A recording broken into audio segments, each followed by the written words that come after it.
how will you vote? Well, look. Well, McConnell plan doesn't have 218 Republican votes. No way. There's all kinds of conservatives in the Republican Study Committee in the House conference who will not support the Mitch. As Chris pointed out, well, it's a pass. You're saying that the McConnell plan will not pass the House. Well, I mean, who knows if there's a combination of R's and D's who'll go for it. But I'm telling you, House conservative members, members of the Republican Study, they're not going to support the McConnell plan. I'm not going to support the McConnell plan. As Chris rightly points out, this is just kicking the can down the road. And that's the American people sent us here to make big, tough choices. They didn't send us here to set up a commission, give the president veto power. That's not what they sent us here to do. I keep coming back to this. Put some plans on the table like we did.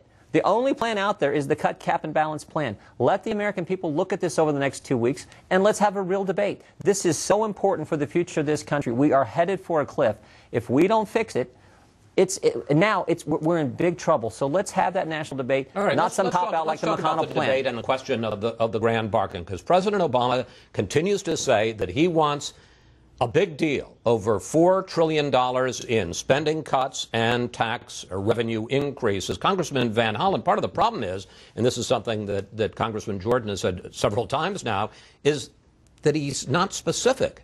Not specific, especially on spending cuts and especially on entitlements. And let me put up something that the head of the nonpartisan Congressional Budget Office said. He was asked last month how much the president's latest plan would cut the deficit. He said, "We don't estimate speeches. We need much more specificity than was provided in that speech for us to do our analysis." I mean, the fact is the president talked with great detail about what he wants in revenue increases, but he is not specific at all when it comes to what he will take in spending cuts.